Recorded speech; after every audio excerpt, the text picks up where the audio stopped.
Kembali di Sapa Indonesia Pagi, Saudara. Koperasi masih menjadi tulang punggung ekonomi kerakyatan di Indonesia. Namun di tengah tantangan zaman, mulai dari digitalisasi, tata kelola, hingga literasi keuangan, banyak koperasi dituntut untuk beradaptasi agar tetap relevan dan dipercaya anggotanya. Lalu bagaimana kondisi koperasi kita hari ini? Apa peran pemerintah, pengurus, dan anggota dalam membangun koperasi yang sehat, transparan, dan berkelanjutan? Kita akan membahas peluang, tantangan, dan arah koperasi Indonesia ke depan bersama dengan Wakil Menteri Koperasi Farida Fariha MSI. Selamat pagi, Bu Amen. Selamat pagi Mbak Putri. Selamat pagi Indonesia. Iya, Bu Farida, bagaimana sih sebetulnya kondisi koperasi di Indonesia saat ini, terutama kalau kita lihat dan juga kita tahu menghadapi tantangan ekonomi dan juga perubahan pola usaha masyarakat? Ya, hari ini secara umum koperasi di Indonesia masih memiliki peran yang sangat strategis saya kira, karena di dalam ekonomi kerakyatan kita ada 131.617 koperasi aktif, di mana di dalamnya ada 29.819.000-an masyarakat bergabung di koperasi tersebut, dan yang nggak kalah penting adalah volume usaha koperasi mencapai sekitar 214 triliun, Mbak Putri. Saya kira angka-angka ini menunjukkan bahwasannya koperasi masih merupakan kekuatan ekonomi yang nyata karena masih menjangkau jutaan masyarakat, dan tentu saja dengan kondisi yang sekarang koperasi memiliki kualitas yang beragam kondisinya. Dari angka-angka tersebut kita yakin koperasi masih memiliki peran penting dalam perekonomian di Indonesia. Tapi tentu saja kita tidak bisa mengabaikan adanya koperasi-koperasi yang masih mengalami tantangan, terutama di tata kelola dan profesionalisme. Oke, masih ada jutaan orang, 29 juta lebih yang bergabung, dan kemudian juga ini bisa dikatakan masih punya peran dalam kekuatan ekonomi. Tadi yang dikatakan soal bagaimana tantangan, salah satunya kan tentu digitalisasi nih Bu. Nah, digitalisasi kan disebut sebagai solusi tentunya. Sejauh mana koperasi-koperasi di daerah ini siap untuk bertransportasi, transformasi maksud kami ke sistem digital? Ya, kondisi terkait dengan transformasi digital, bahwasanya hari ini memang tantangan zaman. Mau tidak mau semua elemen masyarakat atau termasuk koperasi di dalamnya harus bisa adaptif terhadap tantangan tersebut, yaitu mengelola usaha secara modern dalam bentuk digitalisasi. Kami di Kementerian Koperasi juga terus mendorong agar koperasi-koperasi dimanapun berada untuk dikelola secara profesional, transparan dalam bentuk digital. Tetapi kami terus juga memantau dan mendampingi mereka. Keadaannya Mbak Putri, beberapa di daerah-daerah itu mereka punya komitmen untuk menjadi modern dan digital, tapi tentu saja tantangan-tantangan yang tadi saya sampaikan tidak hanya terkait dengan teknologi, tapi juga kesiapan SDM. Dan tentu saja harus disesuaikan dengan kebutuhan pasar dan keputusan anggota, apakah sepenuhnya kemudian bertransformasi menjadi digital atau disesuaikan dengan kebutuhan yang ada. Itu kondisi hari ini di koperasi-koperasi, tapi kami dari Kementerian Koperasi terus mendorong agar kapasitas dan penguatan SDM terus dilakukan agar transformasi digital ini tetap terjadi transformasi digital, tetapi tidak mengabaikan kebutuhan-kebutuhan pasar, terutama kebutuhan anggota. Oke, lebih transparan tentunya dan juga modern. Bu Farida, kalau manfaat yang paling nyata dari digitalisasi koperasi itu tadi yang bisa dirasakan langsung oleh anggota seperti apa? Yang namanya digital pasti seharusnya dan suatu keharusan digital ini tidak menyulitkan anggota. Jadi dengan adanya transformasi digital ini kunci utamanya adalah memudahkan pelayanan koperasi kepada anggotanya atau kepada masyarakat. Itu tentu saja yang pertama.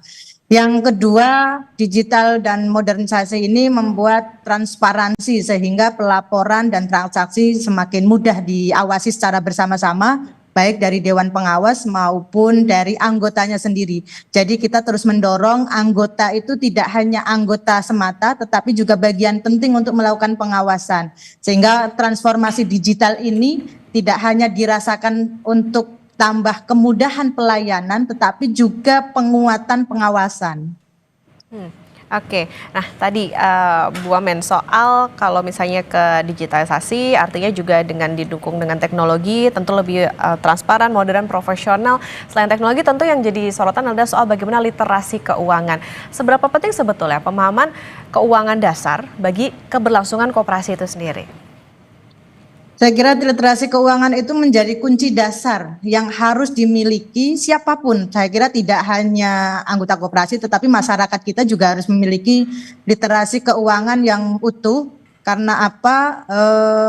Semua hal yang berkaitan dengan usaha pasti tentu saja perhitungannya sudah matang, gitu. Termasuk di koperasi. Koperasi ini kita terus mendorong tidak hanya pengurusnya yang memiliki literasi keuangan yang cukup karena dia punya kewenangan untuk mengelola dana yang dikumpulkan dari simpanan pokok simpanan wajib dari anggota, tetapi anggota sendiri juga harus memiliki literasi keuangan yang cukup. Karena dengan literasi keuangan yang cukup, anggota bisa ikut mengawasi kemana dan bagaimana pengurus ini mengelola dana yang sudah terkumpul di koperasi tersebut. Oke, mempertahankan dan juga mengembangkan bagaimana eksistensi koperasi tentu tidak hanya tadi soal bagaimana teknologi yang disiapkan, tapi juga soal literasi dari para anggota. Bu Wamen, Farida Farihan, nanti kita lanjutkan kembali. Usai jeda dan saudara tetap bersama kami di Sapa Indonesia Pagi. Terima kasih masih bersama di Sapa Indonesia Pagi Saudara, dan kita akan melanjutkan perbincangan bersama dengan Wamen Koperasi Farida Fariha MSI. Bu Farida, kita lanjutkan kembali. Bu, ini kan banyak koperasi bermasalah karena tata kelola. Kesalahan apa sebetulnya yang paling sering terjadi dalam pengelolaan koperasi saat ini? Jadi beberapa koperasi yang bermasalah sebenarnya tidak dimulai dengan niat buruk, tetapi lebih ke pengelolaan yang belum profesional, Mbak Putri. Jadi yang tadi saya bilang profesionalisme masih menjadi tantangan dalam mengelola koperasi di Indonesia, terutama terkait dengan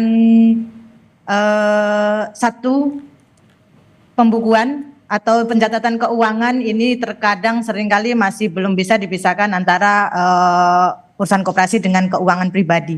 Yang kedua, rencana bisnis yang saya kira seringkali tidak matang, sehingga penempatan uang atau modal usahanya ini tidak sesuai dengan rencana bisnis yang direncanakan. Kalaupun sesuai dengan rencana bisnis, biasanya keuangannya tidak maksimal sehingga keuntungannya tidak begitu optimal.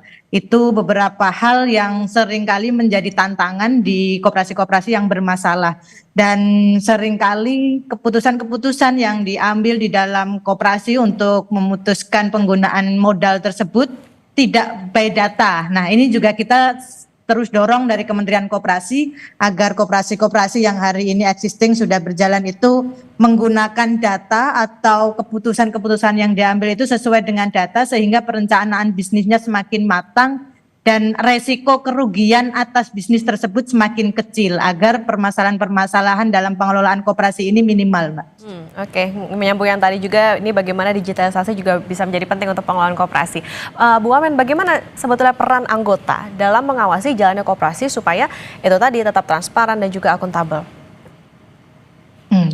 Anggota memiliki peran yang sangat penting selain adanya Dewan Pengawas. Jadi struktur koperasi ini ada Dewan Pengawas, pengurus, dan kemudian anggota. Kami terus mendorong yang tadi disampaikan, semua anggota sebaiknya, seharusnya, dan sudah selayaknya karena mereka adalah donatur atau pemilik saham atau pemilik koperasi itu sendiri. Kita berharap anggota memiliki peran penting dan memiliki literasi keuangan yang cukup sehingga dapat melakukan pengawasan atas pengelolaan koperasi-koperasi di mana mereka bergabung.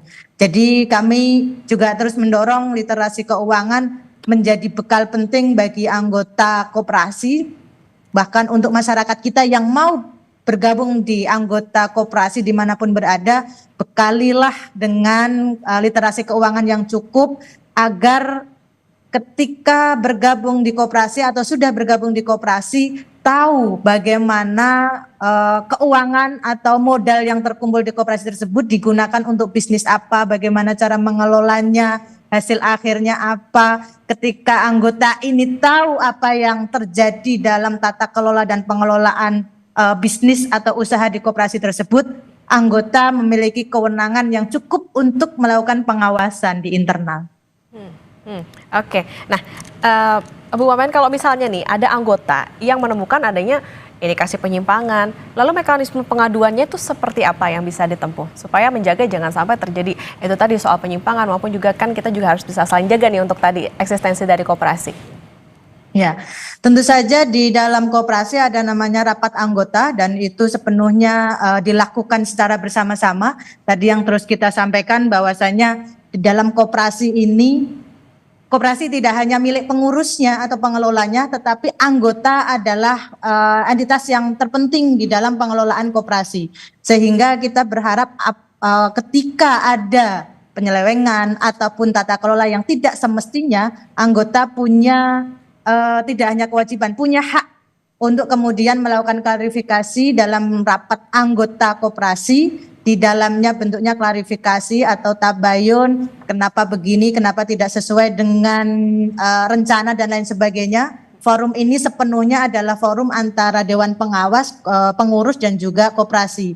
Sehingga di internal sendiri sudah ada pengawasan, namun ketika di internal ini tidak selesai atau tidak memiliki penjelasan yang cukup atas permasalahan yang diadukan oleh anggota, ada yang namanya Dinas Koperasi di Kabupaten Kota yang terus mendampingi dan siap menjadi fasilitasi atas permasalahan-permasalahan koperasi yang ada di seluruh daerah. Kami di Kementerian Koperasi juga terus mendorong ke dinas-dinas koperasi untuk terus hadir mendampingi koperasi-koperasi yang ada di Indonesia. Oke, berarti pengawasan sudah ada ya Bu ya sejauh ini? Betul, sudah ada. Oke, yang dilakukan seperti apa Bu? Berarti ke koperasi-koperasi terutama mungkin yang ke wilayah-wilayah atau di daerah-daerah begitu? Pengawasan yang dilakukan pertama adalah melalui Dewan Pengawas Koperasi di internal koperasi sendiri. Ketika tidak selesai kemudian akan dijangkau oleh dinas koperasi terkait. Ada yang levelnya di tingkat kabupaten kota. Di dinas kabupaten kota tentu saja ada yang levelnya koperasi ini tingkat provinsi, maka kemudian pendampingannya dari dinas koperasi. Ketika itu koperasinya adalah tingkat nasional, kami Kementerian Koperasi terus mendampingi juga beberapa koperasi yang hari ini sedang bermasalah, ada 7 sampai 8 koperasi hari ini terus didampingi oleh Kementerian Koperasi untuk mencarikan solusi terbaik. Oke, Bu Wamen, sejauh ini peran pemerintah kalau tadi soal bagaimana pengawasan, tapi kalau yang ini soal membina koperasi supaya nggak cuma aktif nih, tapi juga sehat secara manajemen, ini seperti apa Bu? Nah, koperasi bisa dikelola secara sehat, secara manajemen manakala koperasi ini dikelola secara profesional. Pengurusnya tahu mana urusan pribadi, mana urusan koperasi, itu yang pertama. Yang kedua, adanya transparansi. Transparansi ini anggota dan semua anggota dan pengurus tahu modal usaha yang sedang ada di koperasi tersebut digunakan untuk apa dan digunakan untuk bisnis apa, sehingga keterbukaan antara pengurus dan anggota ini meminimalisir adanya permasalahan-permasalahan yang seringkali ada di koperasi-koperasi. Oke, nah ke depan seperti apa Bu Wamen supaya anggotanya semakin banyak, tentunya kemudian juga semakin kontribusi yang diberikan koperasi juga semakin besar untuk perekonomian Indonesia. Strategi apa yang bisa relevan begitu? Nah, keanggotaan semakin banyak manakala masyarakat itu tertarik untuk bergabung menjadi anggota koperasi. Masyarakat bisa menarik atau tertarik untuk bergabung menjadi koperasi manakala mendapatkan benefit dan percaya atas koperasi tersebut. Sehingga kita terus mendorong koperasi-koperasi yang ada di Kementerian Koperasi ini, ada 131.000 koperasi existing ini terus melakukan transparansi dan membangun kepercayaan kepada publik agar masyarakat ikut tertarik atau percaya untuk bergabung di koperasi tersebut. Ketika kepercayaan itu meningkat, secara otomatis masyarakat akan berbondong-bondong untuk masuk di dalamnya. Dan kedua adalah memberikan benefit tentu saja ketika seseorang bergabung di lembaga ekonomi, hal yang paling diinginkan adalah pelayanan, kemudahan, dan juga keuntungan. Sehingga kita terus mendorong agar koperasi-koperasi ini, kami Pak Menteri Ferry Juliantono terus menyampaikan agar koperasi-koperasi existing hari ini, koperasi existing itu yang tadi saya sampaikan Mbak, jadi Kementerian Koperasi hari ini ada dua pelayanan. Jadi Kementerian Koperasi hari ini punya fokus untuk melayani koperasi existing yang jumlahnya 131.000. Ini ditambah lagi dengan kehadiran koperasi desa Kelurahan Merah Putih yang jumlahnya 83.000. Jadi hari ini komitmen kami, saya bersama Bapak Ferry, memastikan dan terus mendorong agar koperasi-koperasi ini fokus ke koperasi-koperasi produksi, ke sektor-sektor produksi, industri dan distribusi. Sehingga masyarakat lebih banyak lapangan pekerjaan yang terbuka, yang dibuka, sehingga bisa menguasai sektor-sektor tertentu, sektor pangan, sektor perikanan dan lain sebagainya. Itu yang terus kami dorong agar keterlibatan masyarakat semakin banyak di koperasi. Oke, Bu Amin, ini menarik nih.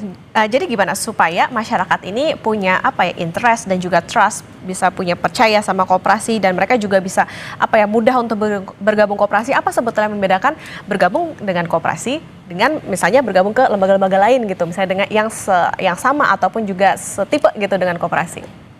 Nah, hal yang berbeda dengan yang lain adalah ketika masyarakat bergabung dengan koperasi, dia memiliki koperasi tersebut, dia memiliki usaha tersebut. Jadi dia tidak hanya menaruh simpanan pokoknya atau menaruh uangnya, tetapi masyarakat yang bergabung menjadi anggota ini, dia juga memiliki koperasi tersebut. Ini bedanya dengan lembaga lain. Kalau lembaga koperasi adalah usaha bersama. Jadi simpanan pokoknya berapapun dia punya hak yang sama dengan anggota yang lain dengan simpanan yang berbeda angkanya. Jadi masing-masing orang punya hak yang sama, sama-sama memiliki koperasi tersebut dan usaha tersebut. Oke. Kita terus mendorong juga agar anggota ini memiliki rasa yang tinggi atas kepemilikan koperasi tersebut, sehingga ketika sudah memiliki, dia akan mencintai. Ketika sudah mencintai, tentu saja dia akan memastikan, akan ikut mengawasi agar tata kelola dan manajerialnya ini transparan, sehat, dan bisa dipercaya. Oke, harus kenal dulu nih koperasi, tak kenal maka tak sayang. Bu Amin, tantangannya selama ini dalam menghimpun partisipasi masyarakat ke dalam koperasi supaya harapannya kan lebih besar lagi nih anggotanya koperasi. Ini seperti apa?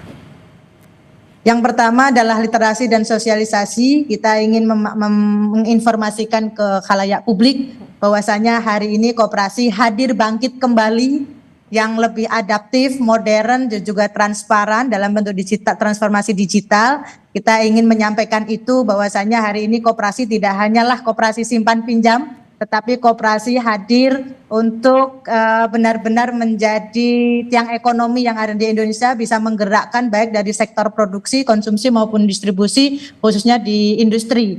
Dan yang kedua, kami mengajak ke masyarakat untuk masuk di dalamnya, masuk menjadi anggota koperasi, khususnya Koperasi Desa Merah Putih yang hari ini sedang dihadirkan. Pak Presiden Prabowo memiliki komitmen yang luar biasa pada periode ini, yang ingin benar-benar memastikan Indonesia memiliki lokomotif ekonomi seperti dulu, yaitu koperasi, sehingga dihadirkanlah Koperasi Desa Merah Putih di setiap desa dan kelurahan. Pak Presiden ingin setiap warga yang ada di desa dan kelurahan tidak lagi menjadi target pasar, tetapi menjadi pelaku pasar. Semua warga desa ikut memiliki koperasi dalam bentuk Koperasi Desa Merah Putih, sehingga ketika ikut memiliki, ikut membesarkan, ikut juga menentukan bagaimana pengelolaannya dan memastikan sesuai dengan potensi usaha yang ada di desa-desa dan kelurahan. Oke, membangun sense of belonging. Ada kanal yang bisa diakses nggak Bu untuk bisa masyarakat cari tahu nih koperasi keunggulannya apa, kemudian gimana sih cara gabungnya, kemudahannya seperti apa gitu? Nah, kami ada website di Kementerian Koperasi, dan yang kedua kami kalau di Koperasi Desa Merah Putih yang hari ini menjadi program strategis nasional, hadir di setiap desa sudah 83.000. Semua berada di desa, sangat mudah diakses dan keanggotaannya tidak dibatasi selagi sesuai dengan peraturan atau perundang-undangan koperasi. Yang terpenting adalah mereka berdomisili di desa dan kelurahan tersebut. Oke, Bu Farida, mungkin terakhir ini untuk himbauan kepada masyarakat supaya tadi harapannya bisa bergabung ke koperasi maupun juga itu tadi ya menjaga koperasi, supaya karena koperasi ini kan punya peran itu tadi kekuatan ekonomi di Indonesia. Ya, Kami hari ini sedang fokus menyukseskan Koperasi Desa Kelurahan Merah Putih yang menjadi program prioritas Bapak Presiden Prabowo, di mana kami hadirkan di setiap desa dan kelurahan, dan kami sangat ingin serta terus mendorong agar masyarakat desa dimanapun berada, baik di desa dan kelurahan, menjadikan koperasi ini milik mereka, karena Pak Presiden menghadirkan Koperasi Desa Merah Putih ini bukan untuk beliau, bukan untuk kami yang di Kementerian Koperasi, bukan untuk dinas-dinas yang di dinas-dinas koperasi, tetapi untuk seluruh warga masyarakat yang ada di desa dan kota. Kami memfasilitasi kehadirannya, memfasilitasi terbentuknya, memfasilitasi tempat usahanya yang hari ini sedang dibangun di setiap desa dan kelurahan, targetnya 80.000. Kehadiran ini diperuntukkan mereka, masyarakat desa dan kelurahan. Pastikan setiap masyarakat desa dan kelurahan bisa mengakses secara terbuka, ikut di dalamnya menjadi anggota, dan mengambil manfaat, karena Pak Presiden ingin Koperasi Desa Kelurahan Merah Putih ini menjadi pusatnya ekonomi di desa-desa. Oke, tentu sudah difasilitasi, harapannya anggotanya semakin banyak, tentunya tadi tidak hanya dengan bagaimana digitalisasi, tapi juga harapannya ada literasi keuangan juga yang cukup, baik bagi anggota maupun juga pengurus koperasi. Ini tentunya menjadi transformasi yang baik bagi keberlangsungan dan juga eksistensi koperasi. Terima kasih Wamen Koperasi Republik Indonesia, Ibu Farida Fariha MSI sudah bersama di Sapa Indonesia Pagi, sehat selalu. Terima kasih Mbak Putri, sehat selalu.